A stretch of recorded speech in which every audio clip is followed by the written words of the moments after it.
Desde el amanecer de la vida, se estima que más del 99.9% de todas las especies han desaparecido. Sin embargo, cada vez que una especie se extingue, sentimos una profunda tristeza. Hoy exploraremos las historias finales de algunas especies que, a pesar de sus inevitables destinos, dejaron una marca duradera en nuestro planeta. Acompáñenme en este viaje por el pasado para descubrir las últimas miradas a criaturas ahora perdidas para siempre. Foca monje del Caribe. La foca monje del Caribe, con su comportamiento curioso y tranquilo, se convirtió en una de las criaturas más queridas y lamentablemente una de las más maltratadas en la historia de la fauna marina. Las focas monje del Caribe eran impresionantes en cuanto a tamaño y apariencia.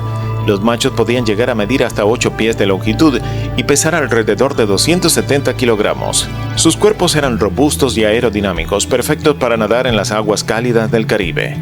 Tenían un pelaje corto y denso de color grisáceo que les proporcionaba un cierto camuflaje en el agua.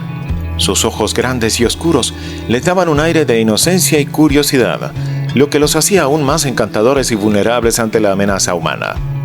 El primer encuentro documentado con la foca monje del Caribe se remonta a 1494, cuando los marineros de Cristóbal Colón desembarcaron en estas tierras. Los marineros se encontraron con estos animales pacíficos y, sin comprender su valor ecológico, comenzaron a cazarlos. Durante siglos, la caza de la foca monje del Caribe se mantuvo en niveles relativamente sostenibles. Las comunidades indígenas y los primeros colonos europeos cazaban a las focas para obtener carne, pieles y aceite, pero la caza no era excesiva. Esto cambió a finales del siglo XVII, cuando la demanda de productos derivados de las focas comenzó a aumentar drásticamente.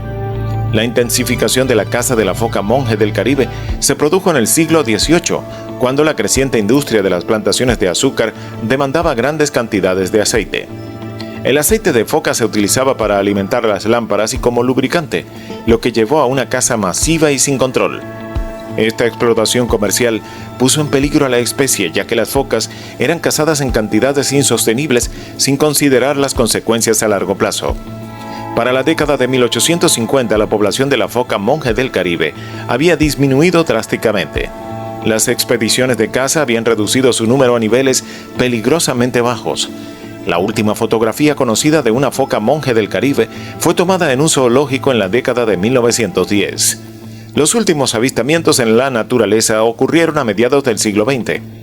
Sin embargo, no se había visto un espécimen en años, lo que llevó a los científicos a considerar la especie como extinta. En 2008, la foca monje del Caribe fue declarada oficialmente extinta, cerrando un capítulo trágico en la historia de la biodiversidad marina. Lobo de las Islas Malvinas.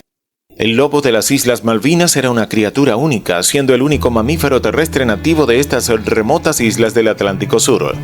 Este animal, también conocido como warrab o zorro malvinense, jugaba un papel crucial en el ecosistema local. A pesar de su apariencia robusta y su tamaño considerable, era un animal pacífico y curioso, adaptado a la vida en un entorno insular y aislado. Su existencia y posterior extinción ofrecen una lección valiosa sobre la interacción entre los humanos y la fauna nativa. En cuanto a su apariencia, el lobo de las Islas Malvinas era similar a un zorro grande o un mastín pequeño. Tenía un cuerpo robusto y patas fuertes, lo que le permitía moverse con agilidad en su entorno. Su pelaje era denso y de color marrón dorado, proporcionando una excelente protección contra el frío y el viento de las islas. Sus orejas eran relativamente pequeñas y redondeadas, y tenía una cola espesa que lo ayudaba a mantener el equilibrio y el calor corporal. El primer encuentro documentado con el lobo de las Islas Malvinas ocurrió en 1690, cuando el capitán John Strong llegó a las islas. Los lobos, curiosos y sin miedo a los humanos, se acercaron a los visitantes, lo que facilitó su estudio pero también su caza. Las interacciones iniciales entre los lobos y los humanos fueron bastante amigables. Los lobos se acercaban a los campamentos humanos sin mostrar signos de agresión. Sin embargo, los colonos europeos, al no comprender la naturaleza pacífica de estos animales, los consideraron una amenaza para su ganado. La caza del lobo de las Islas Malvinas se intensificó a medida que los colonos europeos se establecieron en las islas. La destrucción de su hábitat natural y la caza excesiva llevaron a una rápida disminución de su población. Para 1876, el lobo de las Islas Malvinas había sido cazado hasta la extinción. El último avistamiento oficial del lobo de las Islas Malvinas se registró en 1876. El quagga. El quagga era una criatura fascinante y peculiar, una subespecie de cebra que solo se encontraba en Sudáfrica. Lamentablemente, este maravilloso animal ya no camina sobre la faz de la Tierra, pero su historia sigue viva y nos recuerda la importancia de proteger a nuestras especies únicas. El quagga se destacaba por su patrón único de rayas. A diferencia de otras cebras, las rayas del quagga solo cubrían la mitad delantera de su cuerpo, fusionándose gradualmente en un color marrón sólido hacia la parte trasera. Este patrón le daba un aspecto inconfundible, como si llevara un abrigo a rayas en la parte delantera y unos pantalones marrones en la parte trasera. En cuanto a su tamaño, los quaggas eran bastante similares a otras cebras, con una longitud de alrededor de 2.5 metros y una altura en los hombros de aproximadamente 1.3 metros.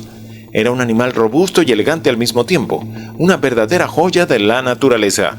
Los quaggas tenían una relación complicada con los humanos. Desde el principio, estos animales fueron cazados por su carne y piel. Además, eran capturados y llevados a zoológicos de todo el mundo, donde eran exhibidos como curiosidades exóticas. En Sudáfrica, los granjeros también utilizaban a los quaggas como guardianes de ganado, aprovechando su naturaleza territorial para mantener a raya a los depredadores. La declinación del quagga fue rápida y devastadora. Con un rango geográfico restringido y la intensa caza por parte de los humanos, su número comenzó a disminuir drásticamente. Para 1878, el quagga había desaparecido por completo de la naturaleza. La falta de regulaciones y la sobreexplotación de su hábitat natural jugó un papel crucial en su extinción. El último quagga conocido vivió en cautiverio en el zoológico de Ámsterdam.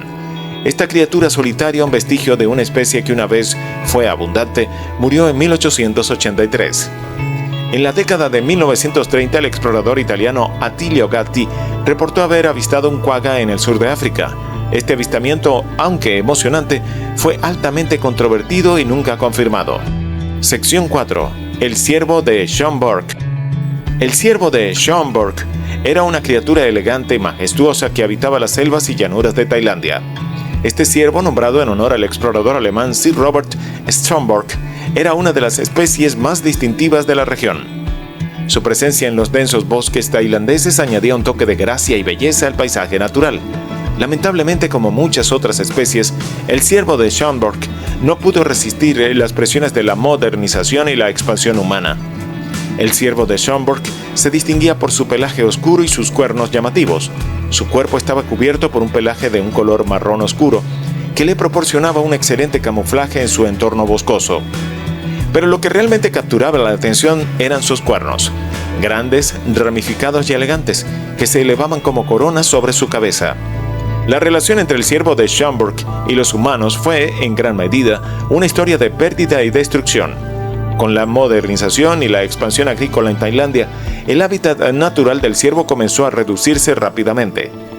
Las selvas y llanuras que una vez fueron su hogar, fueron taladas para dar paso a campos de cultivo y asentamientos humanos. Además, la caza intensiva, tanto por deporte como por subsistencia, redujo aún más sus números. La declinación del ciervo de Schomburgk fue implacable. A medida que su hábitat se reducía y la presión de la caza aumentaba, su población disminuyó a un ritmo alarmante. Para principios del siglo XX ya era raro encontrar un ciervo de Schomburgk en la naturaleza. En 1938, el último individuo conocido fue asesinado por un hombre ebrio en un campo de arroz en Tailandia. Este acto de violencia sin sentido marcó el final oficial de la especie. Y así concluimos este recorrido por las historias de la foca monje del Caribe, el lobo de las Islas Malvinas, el quagga y el ciervo de Schomburgk.